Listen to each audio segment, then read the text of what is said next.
Top 50 समाचारों पर करिए नजर तो राज्य में कमोसमी वरसादनी आगाही 1 मार्च થી 3 मार्च अमदावाद में हळवा वरसादनी आगाही वेस्टर्न डिस्टर्बन्सना कारणे वरसादनी शक्यता। तो 1 मार्चे बनासकांठा, साबरकांठा, अरवली, महीसागर, दाहोद, छोटा उदेपुर, सुरेन्द्रनगर और बोटाद में हळवा वरसादनी आगाही। 2 मार्चना रोज वलसाड, नवसारी और सोमनाथ में हळवा वरसादनी आगाही। 2 દિવસ અમદાવાદ સહિત અન્ય જિલ્લાઓમાં વાદળછાયું વાતાવરણ રહેશે। આજે માછીમારોને દરિયો ન ખેડવા સૂચના। રાજ્યમાં 45 કિલોમીટરની ઝડપે પવન ફૂંકાશે। લઘુત્તમ તાપમાનમાં આવતીકાલે 1 ડિગ્રી તાપમાન વધી શકે। તો રાજ્યમાં લઘુત્તમ તાપમાનમાં વધારો, મોટાભાગના શહેરોમાં તાપમાનમાં વધારો। અમદાવાદમાં લઘુત્તમ તાપમાન 20 ડિગ્રી નોંધાયું।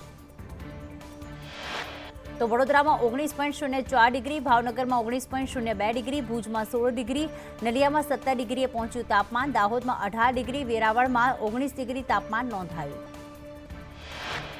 तो हिमाचल प्रदेश में राज्यसभा की चूंटणी बाद हलचल तेज। राज्यसभा की बैठक जीतीने भाजपे सर्ज्यो अपसेट। कांग्रेसना 6 धारासभ्योए क्रॉस वोटिंग करता अटकळो तेज। हिमाचल में सुक्खू सरकार पर तोड़ातुं संकट। सुक्खू सरकार पासे बहुमती न होवानो भाजपनो दावो। राज्यसभा की चूंटणी बाद संकट में हिमाचल की कांग्रेस सरकार बनावा भाजपे तेज करी कवायत। पूर्व सीएम जयराम ठाकुर राज्यपाल साथे मुलाकात करी। राज्यपाल ने मळ्या बाद जयराम ठाकुरे कह्युं, विधानसभा अध्यक्ष अमारा धारासभ्यों ने सस्पेन्ड करी शके छे। कांग्रेस सरकार अमारा कारणे नहीं परंतु पोताना कारणे ज मुश्केली में छे। कांग्रेसे बहुमती गुमावी दीधी छे। આજથી દિલ્હીમાં ભાજપનું લોકસભાના ઉમેદવારો પર મંથન। ભાજપની 2 દિવસીય પાર્લામેન્ટરી બોર્ડની આજથી બેઠક। 8 રાજ્યોની બેઠકો માટે કરાશે મંથન। જે 8 રાજ્યો છે એમાં છે ગુજરાત, મહારાષ્ટ્ર, આસામ, ઉત્તરાખંડ, મધ્યપ્રદેશ, ઝારખંડ ના ઉમેદવારો માટે મંથન થશે। સંભવિત રાજ્યોના સીએમ અને પદાધિકારીઓ પણ હાજર રહેશે। તો પાર્લામેન્ટરી બોર્ડની બેઠકમાં મુખ્યમંત્રી ભૂપેન્દ્ર પટેલ, सीआर पाटिल पण हाजर रहेशे। गुजरात प्रदेश पार्लामेंटरी बोर्डनी बैठक गई काले मळी हती। तो गुजरातनी दरेक बैठक पर 3-3 नामनी पेनल तैयार कराई छे।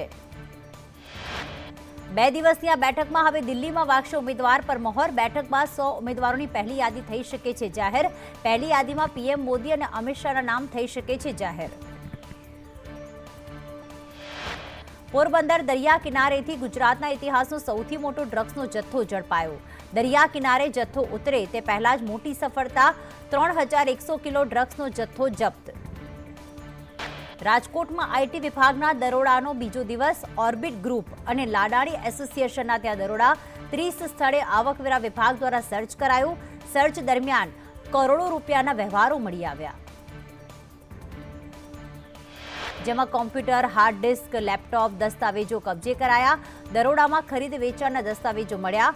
રોકડ, સોનાના દાગીના પણ મળી આવ્યા। મોટા ઉદ્યોગપતિઓના પ્રોજેક્ટ્સમાં રોકાણ કર્યાનું સામે આવ્યું।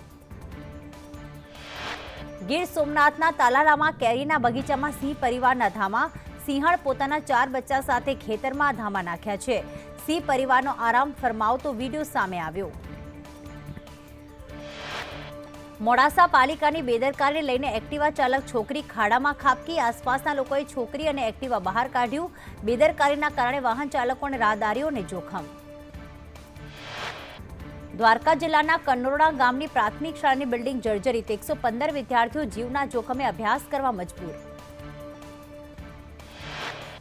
ભાવનગર જિલ્લાના પ્રવેશદ્વાર સમાન બેઠેલા પુલને ઊંચો કરવાની ઉગ્ર માંગ। ચોમાસામાં પાણી ફરી વળતા રસ્તો બંધ થતા વાહન વ્યવહાર ઠપ થઈ જતા લોકોને હાલાકી। સુરેન્દ્રનગરમાં તેલ ભરેલું ટેન્કર રસ્તા પર ઊંધું પડતા તેલ લેવા લોકોએ પડાપડી કરી। સિંગતેલ ભરવા માટે લોકો રાત્રે ઉમટી પડ્યા। રસ્તા પર ઢોળાયેલું તેલ લોકો વાસણમાં ભેગું કરીને લઈ ગયા। લીંબડી હાઈવે પર કટારિયા ગામ નજીક ટેન્કર પલટ્યું હતું।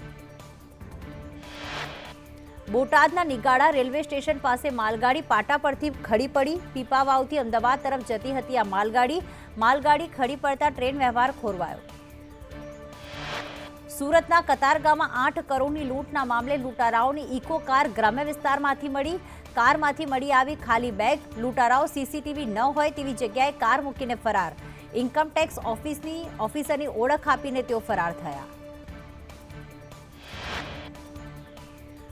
ભાવનગર પશ્ચિમ વિધાનસભા વિસ્તારમાં અશાંત ધારો લાગુ। રાજ્ય સરકારે નોટિફિકેશન બહાર પાડ્યું। ધારાસભ્ય જીતુ વાઘાણીએ મુખ્યમંત્રીનો આભાર વ્યક્ત કર્યો. તો વિધાનસભામાં આજે મહત્વના 2 બિલ રજૂ કરાશે. ગુજરાત ભાડા હોટેલ નિવાસગૃહ દર નિયંત્રણ વિધેયક રજૂ થશે. યુનિવર્સિટીઝ ઓફ ટ્રાન્સપ્લાન્ટેશન સાયન્સીસ વિધેયક રજૂ થશે.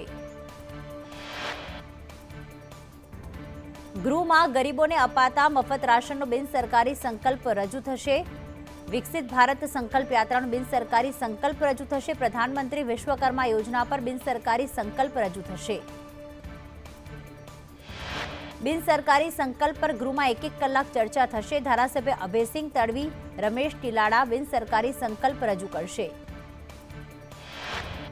તો વડાપ્રધાન મોદીના હસ્તે કરોડો કિસાનોના ખાતામાં આજે 16મો હપ્તો જમા થશે. ડાયરેક્ટ બેનિફિટથી ટ્રાન્સફર થશે નાણાં.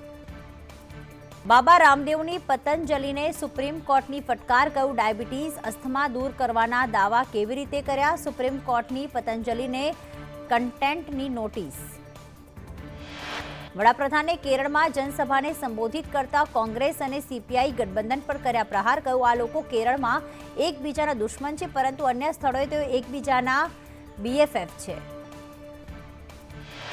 અમેરિકી રાષ્ટ્રપતિ જો બાઇડને ઇઝરાયલ હમાસ યુદ્ધ પર આશા વ્યક્ત કરી. જો બાઇડને કહ્યું ગાઝામાં યુદ્ધ સોમવાર સુધી બંધ થઈ જશે. ઇઝરાયલ અને હમાસ વચ્ચે છેલ્લા 5 મહિનાથી વધુ સમયથી યુદ્ધ યથાવત. અમદાવાદનું નામ કર્ણાવતી કરવાના મુદ્દાની વિધાનસભામાં ગુંજ. નામ બદલવા દરખાસ્ત ન મળી હોવાનો રાજ્ય સરકારનો સ્વીકાર. રાજ્યમાં 2 વર્ષમાં સિંહ અને દીપડાના હુમલામાં 45 લોકોના મૃત્યુ. સિંહ અને દીપડાના હુમલામાં 241 લોકો ઇજાગ્રસ્ત. રાજ્ય સરકારે વિધાનસભામાં રજૂ કર્યા આંકડા. સિંહ અને દીપડાના હુમલામાં મૃત્યુ અને ઈજાના 286 બનાવોમાં 259ને સહાય ચૂકવાઈ. 21 બનાવમાં 3 દિવસ કે તેથી ઓછી સારવાર સામે વળતર જ ન અપાયું. 1 માનવ મૃત્યુ અને 5 ઈજાના કિસ્સામાં સહાયની ચૂકવણી બાકી. 1 વર્ષમાં 1.92 લાખ પ્રવાસીઓએ ગીર અભયારણ્ય લીધી મુલાકાત. 1,86,918 ભારતીયો અને 6,497 વિદેશી પ્રવાસીઓ આવ્યા. રાજ્ય સરકારને 4.92 કરોડની આવક થઈ.